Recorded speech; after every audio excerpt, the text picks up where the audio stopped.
Please welcome to speak to us the funniest man on earth, a performer of legendary comic genius, a children's book author of profound depth, an individual of enormous compassion who is doing so much to make our world a better place, the great Jim Carrey.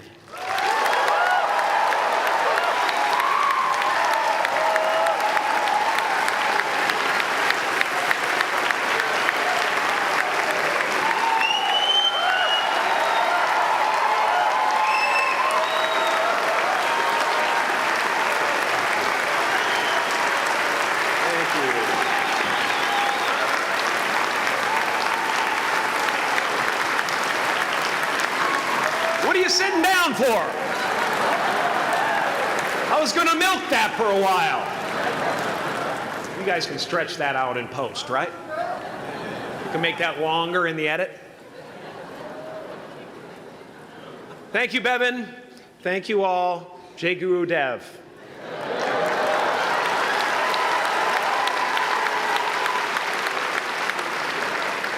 I brought one of my paintings to show you today. I hope you guys are going to be able to see it okay. It's not one of my bigger pieces, so you might want to move down front. Get a good look at it. Faculty, parents, friends, dignified guests, graduating class of 2014. And all the dead baseball players coming out of the corn to be with us today.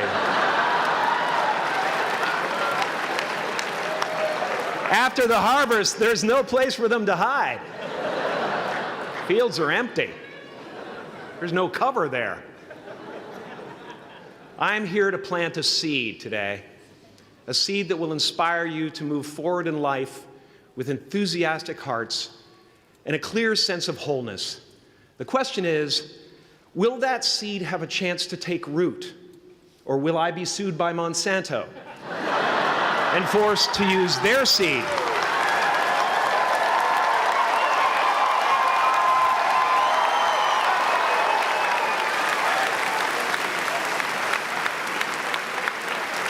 Which may not be totally Ayurvedic.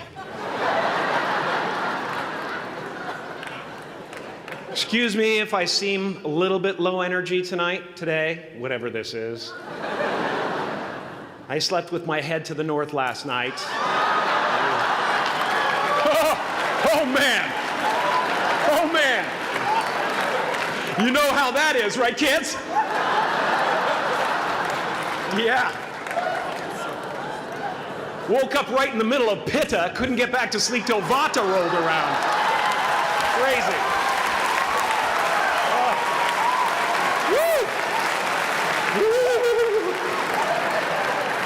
But I didn't freak out, you know.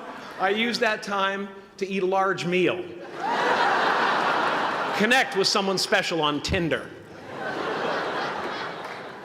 Because life doesn't happen to you, it happens for you. How do I know this? I don't, but I'm making sound, and that's the important thing. That's what I'm here to do. Sometimes I think that's the only thing that's important, really, you know? It's just letting each other know we're here. Reminding each other that we're part of a larger self.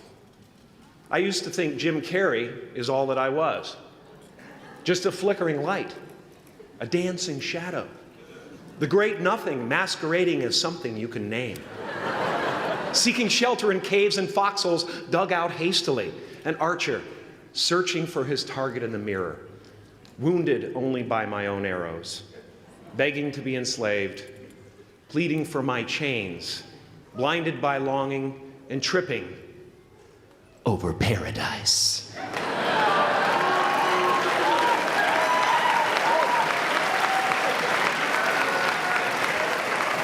Can I get an amen? You didn't think I could be serious, did you? I don't think you understand who you're dealing with. I have no limits.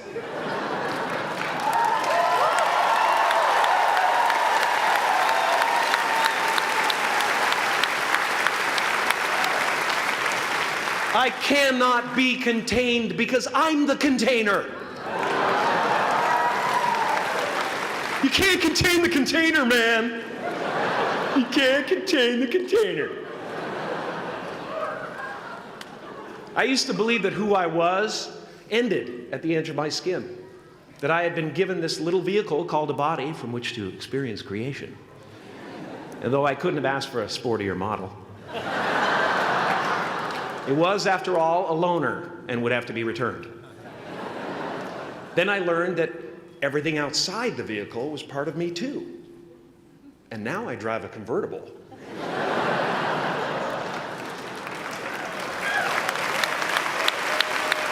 Yeah, man. Top down, wind in my hair. Woo! I am elated and truly, truly, truly excited to be present and fully connected to you at this important moment in your journey. I hope you're ready to open the roof and take it all in. Okay, 4 more years then. They're obviously not ready. Just need some more cooking. Now, I want to thank the trustees, the administrators, the faculty of MUM for creating an institution worthy of Maharishi's ideals of education, a place that teaches knowledge and experience, the knowledge and experience necessary to be productive in life, as well as enabling the students through transcendental meditation and ancient Vedic knowledge to slack off twice a day for an hour and a half.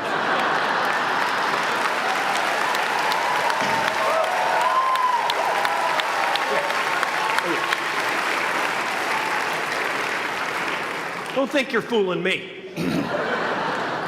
But I guess it has some benefits. It does allow you to separate who you truly are and what's real from the stories that run through your head. You have given them the ability to walk behind the mind's elaborate set decoration and to see that there's a huge difference between a dog that is going to eat you in your mind and an actual dog that is going to eat you.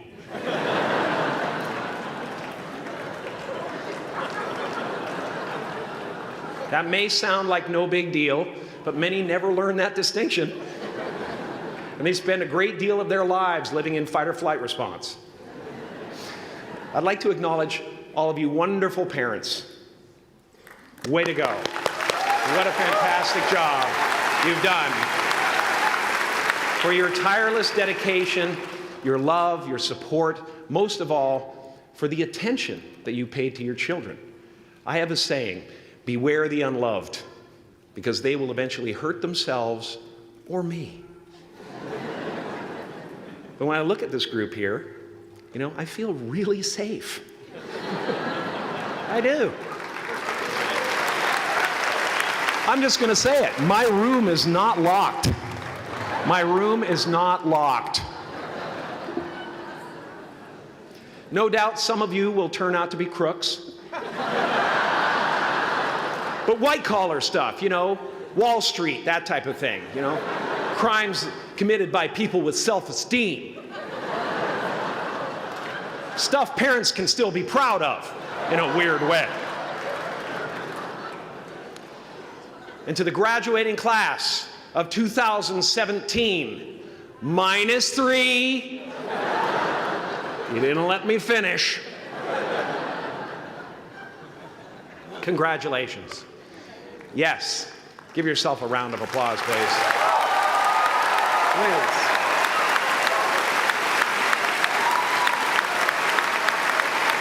Yeah.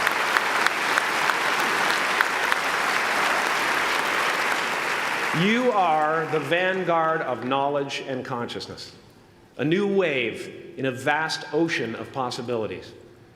On the other side of that door, there's a world starving for new ideas, new leadership. I've been out there for 30 years.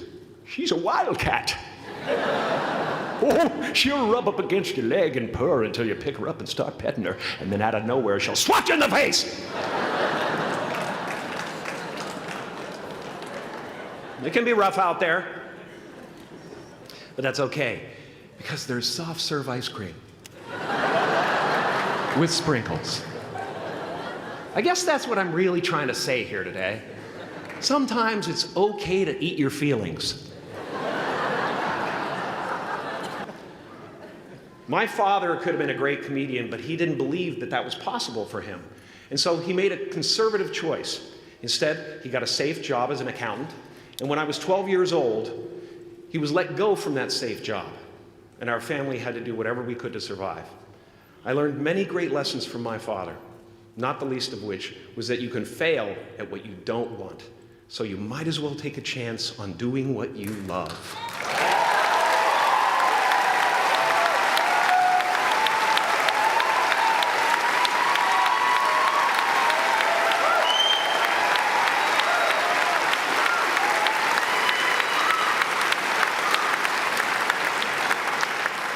It's not the only thing he taught me, though.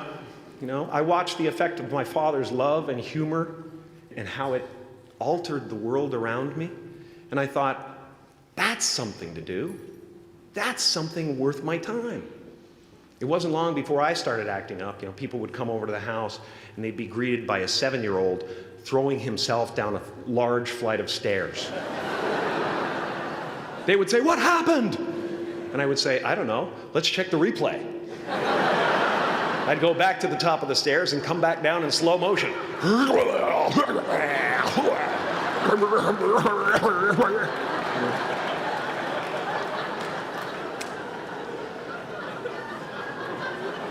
It was a very strange household. My father used to brag that I wasn't a ham, I was the whole pig. And he treated my talent as if it was his second chance. When I was about 28, after a decade as a professional comedian, I realized one night in LA that the purpose of my life had always been to free people from concern, just like my dad. And when I realized this, I dubbed my new devotion the Church of Freedom from Concern. The Church of FFC.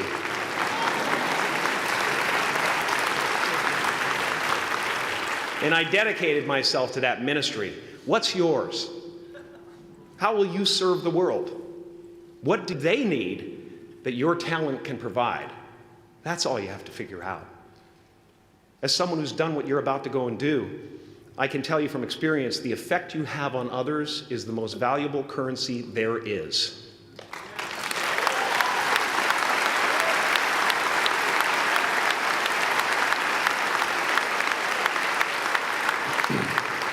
Because everything you gain in life will rot and fall apart, and all that will be left of you is what was in your heart. My choosing to free people, from concern got me to the top of a mountain. Look where I am. Look what I get to do. Everywhere I go. I'm going to get emotional because when I tap into this, it really is extraordinary to me. I did something that made people present their best selves to me wherever I go.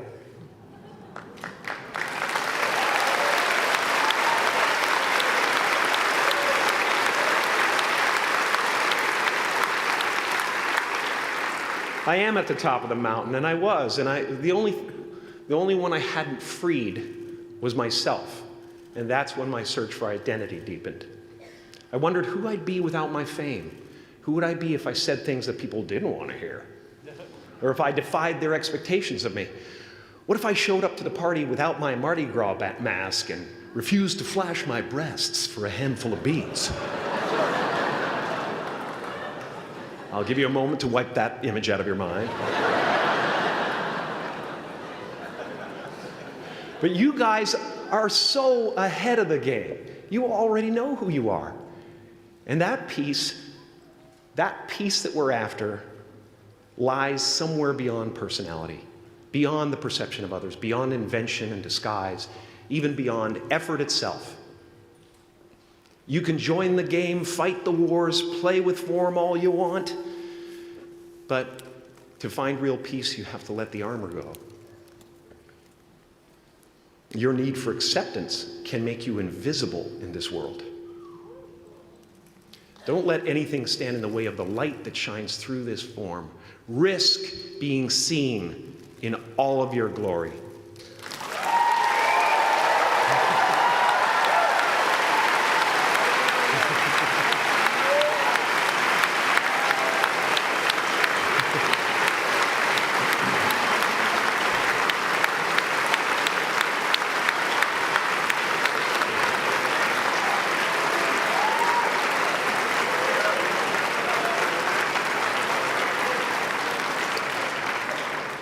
not big enough. This painting is big for a reason. It's called high visibility. It's about picking up the light and daring to be seen. Here's the tricky part. Everyone is attracted to the light. The party host up at the top, who thinks unconsciousness is bliss and is always offering to drink from the bottles that empty you. Misery below her. Despises the light, can't stand when you're doing well, wishes you nothing but the worst. The Queen of Diamonds, under him, needs a king to build her house of cards. And the hollow one down bottom there will cling to your leg and say, please don't leave me behind, for I have abandoned myself. Even those who are closest to you and most in love with you, the people you love most in the world, will find clarity confronting at times. This painting took me thousands of hours to complete. And when I was finished, thank you, thousands of hours, yes. I'll never get them back. I'll never get them back. I worked on this for so long. I was weeks and weeks like a madman alone on a scaffolding. And when I was finished, one of my friends said, this would be a cool blacklight painting. So I started over.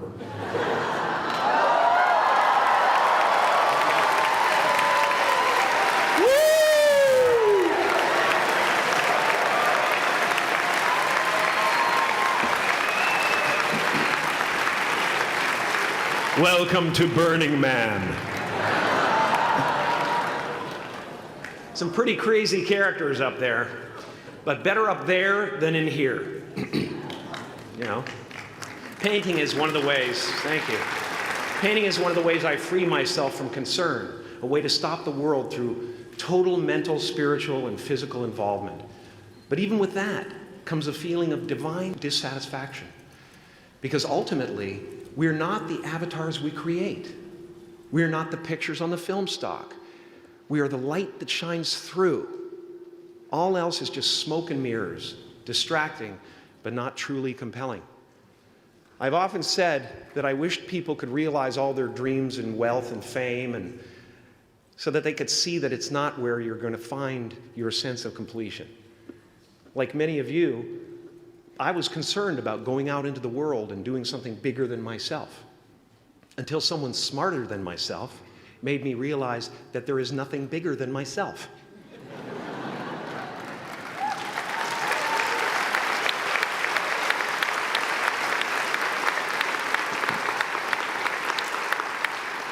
My soul is not contained within the limits of my body. My body is contained within the limitlessness of my soul, one unified field.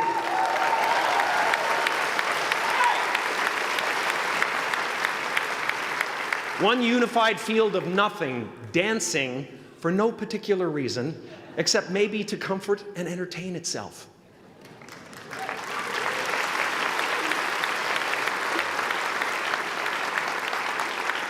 As that shift happens in you, you won't be feeling the world, you'll be felt by it, you'll be embraced by it. Now I'm always at the beginning. I have a reset button, and I ride that button constantly. Once that button is functioning in your life, there's no story that the mind could create that will be as compelling. The imagination is always manufacturing scenarios, both good and bad, and the ego tries to keep you trapped in the multiplex of the mind.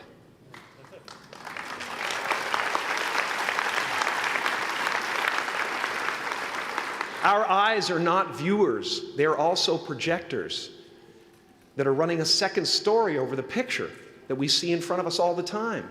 Fear is writing that script, and the working title is, I'll Never Be Enough.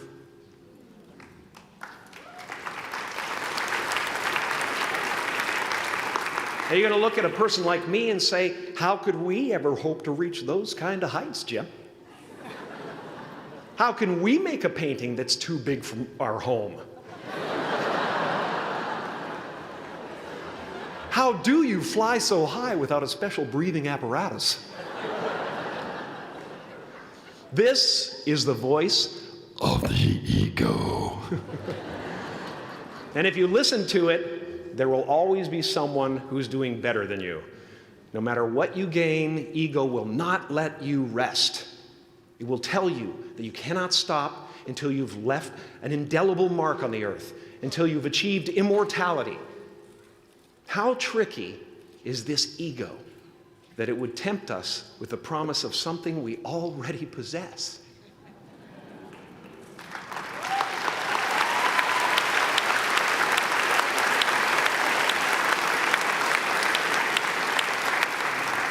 So, I just want you to relax. You know, that's my job. Relax and dream up a good life. I had a substitute teacher from Ireland in the 2nd grade that told my class during morning prayer that when she wants something, anything at all, she prays for it and promises something in return, and she always gets what she wants. Well, I'm sitting at the back of the classroom, you know, thinking, wow, my family can't afford a bike, you know. So I went home and I prayed for one. And I promised I would recite the rosary every night in exchange. Broke that promise. But 2 weeks later, I got home from school to find a brand new Mustang bike with a banana seat and Easy Rider handlebars. Yeah. From fool to cool. My family informed me that I had won the bike in a raffle that a friend of mine had entered my name in without my knowledge whatsoever. So that type of thing has been happening to me ever since. And as far as I can tell, it's just about letting the universe know what you want and working toward it while letting go of how it comes to pass.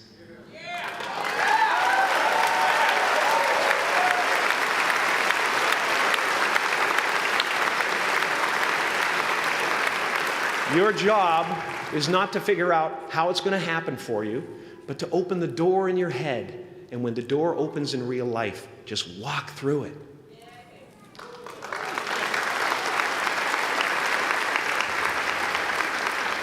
And don't worry if you miss your cue, because there's always doors opening. They keep opening. And when I say life doesn't happen to you, it happens for you, I really don't know if that's true. I'm just making a conscious choice to perceive challenges as something beneficial so that I can deal with them in the most productive way. You'll come up with your own style. That's part of the fun. Oh, and why not take a chance on faith as well?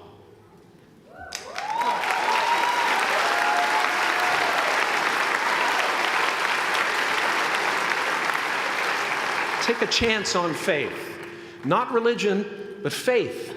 Not hope, but faith. I don't believe in hope. Hope is a beggar. Hope walks through the fire, and faith leaps over it.